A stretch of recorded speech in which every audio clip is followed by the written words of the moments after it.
Bonjour à tous, c'est la fin de l'année 2018 et un petit bilan s'impose, comme tous les ans, enfin moi, c'est mon premier, voilà. Je vais vous proposer un top et un flop des films que j'ai pu voir cette année. Alors je me suis basé que sur les films dont j'ai parlé sur la chaîne. Moi, bien sûr, j'en ai vu d'autres, mais vu que j'en ai pas parlé, voilà, on va se baser que sur ça. Puis à la fin, voilà, on essaiera de faire un petit bilan de l'année. Alors on va commencer par les tops, parce qu'il y en a plus que les flops. Alors oui, je regarde là parce que j'ai quand même pris des notes, hein. Et on finira par les flops. Euh, donc, pour les tops, c'est parti.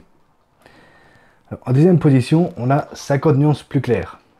Alors, je l'ai mis en dixième parce que, euh, comme j'ai pu le dire, d'ailleurs, oui, c'était ma toute première vidéo sur la chaîne. Et, ben, comme toujours, hein, on a un visionnage, on a un deuxième, puis un troisième, et les avis changent. Donc, ben, moi, ça a été mon cas pour celui-là. Il est dans les tops parce que, voilà, je l'aime bien. Euh, Après, il y a quand même des défauts. Mais voilà, ça reste quand même un bon film. On passe un bon moment. Et voilà, il mérite sa place dans le top en dixième position. En neuvième position, on a le Grinch. Le Grinch, donc la nouvelle version. J'en ai fait une vidéo il y a pas si longtemps. Alors oui, neuvième parce que, ben, voilà, c'est bien. Mais il y avait rien de neuf. Mais ça apportait quand même quelque chose. Donc pareil, il a sa place aussi. Et voilà, moi ce que j'ai aimé, c'est qu'on pouvait voir donc les choux de Chouville vivre, comme on ne le voyait pas dans la version Jim Carrey, parce on sentait que c'était un décor studio en carton-pâte. Donc voilà. En huitième, on a Venom. Alors Venom, c'est un cas particulier parce que j'ai hésité à le mettre dans les flops. Euh, même si j'ai défendu, il faut avouer qu'il a beaucoup de défauts. Malgré ça, je l'ai mis dans les tops parce que voilà, j'ai quand même passé un bon moment, malgré tous les défauts qu'il peut avoir. Après, on verra bien si on a une suite ou pas, si ça peut relever le niveau. On verra. En septième position, Jean-Christophe et Winnie. Alors oui, pareil, j'ai beaucoup aimé ce film-là, malgré que je ne connais rien du tout à Winnie l'ourson. J'ai jamais rien vu à part ce film-là. Parce que là, c'est pas un truc qui me parlait quand j'étais gosse. Et voilà, pour moi, c'était un très bon Disney. euh, avec une bonne histoire, un peu. C'est vrai que l'histoire est un peu enfantine, mais comme je l'ai dit, il faut garder son âme d'enfant pour le voir. Et franchement, Ewan McGregor, j'adore cet acteur, donc voilà. En, en, j'étais au 7, oui. Donc en sixième, A Star is Born. Alors, pareil, comme je l'ai dit dans ma critique, je n'aime pas Lady Gaga. Et là, avec ce film, non seulement on peut voir son talent d'actrice, pardon, on peut voir que ben, elle chante pas voilà, que de la merde, et qu'elle s'est impliquée à 200%. Et pareil pour Bradley Cooper, ça prend un réel, je crois. Et en plus, le mec chante. Donc voilà, c'est pas qu'une histoire d'amour, c'est vraiment, on nous propose quelque chose de concret et de bien fait en plus. En cinquième position, Les Chroniques de Noël, avec Kurt Russell, que j'adore, j'ai adoré ce film. Alors, oui, comme je l'ai dit dans ma critique, il y a beaucoup de films de Noël qui sortent dans cette période.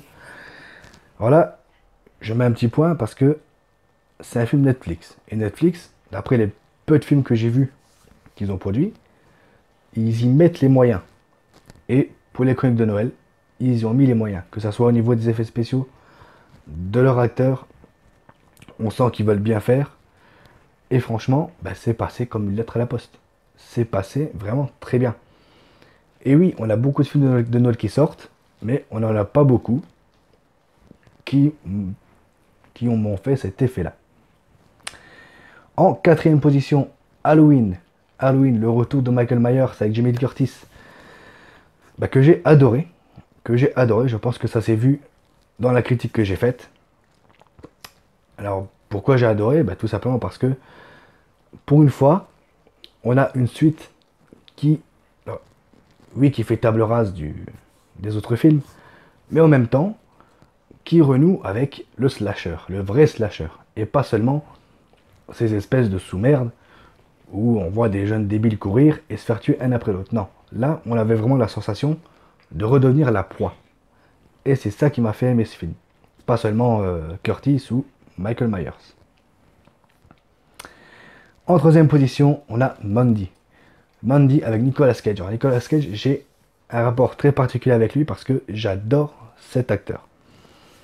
J'adore Cage. Le problème étant, c'est que dans ses derniers films, il y a quelques années déjà, eh ben, il nous a fait de la merde, on va dire ce qui est. Hein. Et voilà, quand je l'ai vu,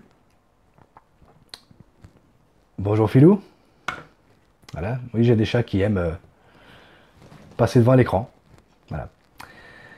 Donc, je disais, quand j'ai vu Mandy, personnellement, je m'attendais pas à grand chose, vu le travail de Cage sur ses derniers films. Voilà, je m'attendais à voir encore une sous-merde, un film, un direct ou DVD complètement banal. Eh bien non, non, là franchement, on sent que le mec, il s'est donné à fond, on sent qu'il s'est amusé à faire ce film. Alors, pour ce qui est de l'histoire des films, bah, je vous renvoie à la critique que j'avais faite à l'époque. Donc oui, ça reste un très bon film. C'est pas donné à tout le monde de le voir, je précise. Mais ça peut marquer un retour. En deuxième position, on a Lucas avec Jean-Claude Van Damme. Qui pareil, qui pour moi, au vu de la bande-annonce, avant de voir le film, je me disais déjà, ça va être le retour de Van Damme au cinéma. Ben, malheureusement, ça s'est pas fait. Ben, pourtant, c'était un très bon film. Pour moi c'était vraiment le retour de Van Damme. Maintenant, ben, c'est vrai que c'est un peu le même schéma que Nicolas Cage. Il nous a pondu des rôles et des films nanardesques, on va dire. Oui, c'est ça, c'est des nanars. Depuis une bonne dizaine d'années. Et ben, moi, pareil, j'attendais pas grand chose de ce film. En tout cas, avant de voir la bande-annonce. Et après avoir vu le film, eh ben, c'était génial. C'était vachement top. Et oui, je rigole parce que j'ai un de mes chats qui se roule dans la litière. Voilà. Et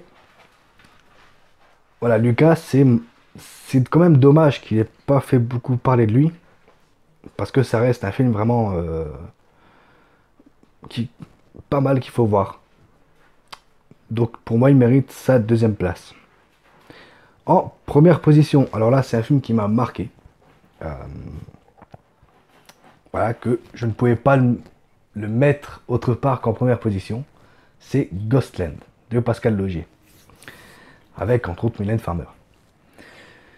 Alors pareil, je vais pas me lancer dans l'histoire. Hein, pour ça, je vous renvoie à la vidéo que j'ai faite quand le film est sorti. Mais Ghostland, voilà, ça m'a marqué parce que déjà le cinéma de Pascal Laugier en général, ça m'a toujours marqué. Mais là, il y a vraiment quelque chose où on sait que forcément ce qu'on voit à l'écran, c'est gênant. Je vais pas dire que c'est joli, mais on sent qu'il y a eu du travail de fait sur les effets spéciaux, sur l'histoire, et on peut pas s'empêcher de regarder. On ne peut pas, malgré qu'on sait que ça nous prend tellement aux tripes, même si on sait que ça reste du cinéma. Mais voilà. Donc oui, Ghostland, un film que je vous conseille. Alors, que je vous conseille, par contre, je vous le conseille avec des réserves. Voilà. Il faut être amateur de ce genre de film. Écoutez, pour le top, c'est fait. Donc on va passer au flop. Et c'est parti pour le numéro 5. Alors, le numéro 5, j'ai mis Chair de poule 2. Alors vous allez me dire, oui, je l'ai défendu quand j'en ai parlé en critique. Alors, pourquoi je l'ai mis en flop? Bah, tout simplement parce que, malgré que le film soit divertissant, que j'ai passé un bon moment quand même, il n'apporte rien de neuf. Voilà, c'est du réchauffé. Voilà, on prend ce qu'on a fait dans le premier, on le met là. Et voilà. Moi, un film qui m'apporte rien, en tout cas rien de neuf, bah voilà, on passe à un moment agréable, mais sans plus.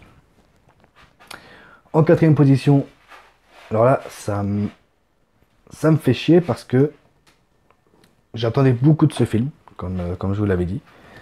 C'est Gotti. Salut Philo.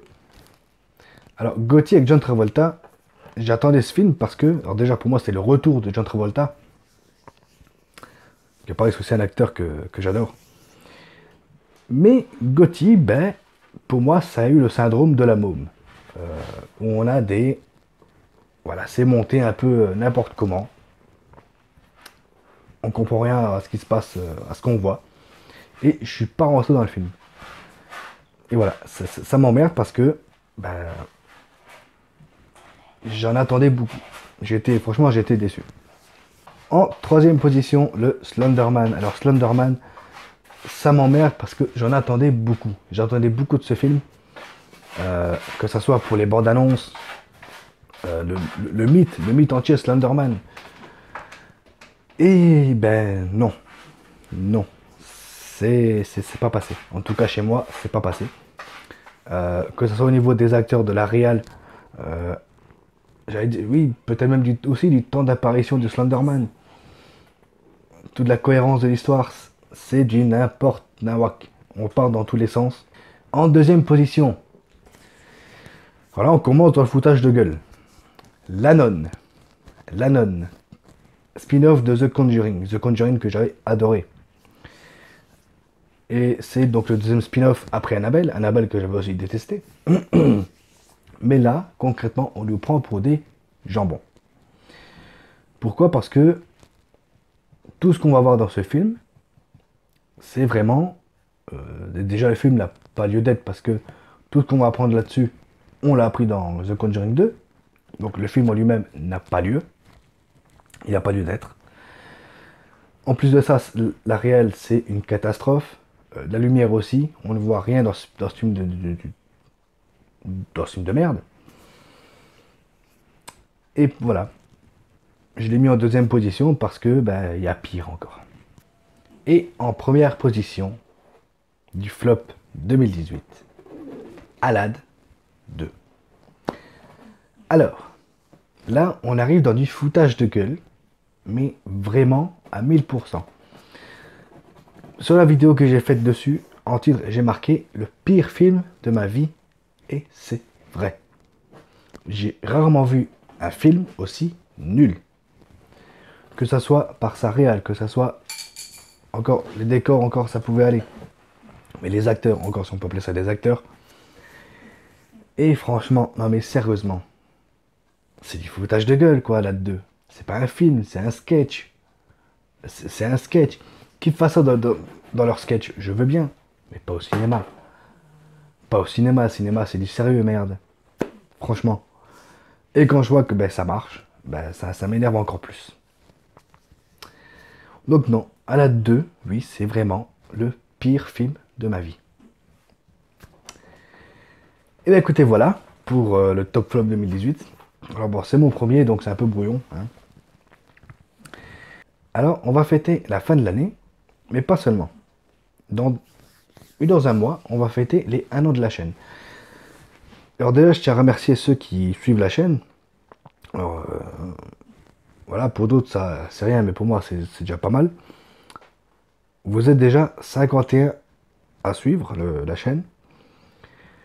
Alors moi maintenant, bah oui, ça m'encourage à continuer, donc je vais continuer, hein. De toute manière, maintenant qu'on a enclenché la machine, on va pas l'arrêter. Alors oui, je vais continuer donc les réactions à chaud, qui est la base de la chaîne. Les let's play aussi, parce que bah voilà, ça m'amuse d'en faire. Alors j'en ferai de temps en temps. Euh, je crois qu'il y a la série des Spyro à terminer, les Crash Bandicoot.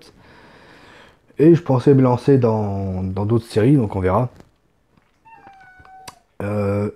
J'aimerais aussi faire une émission où je parlerai de séries télé.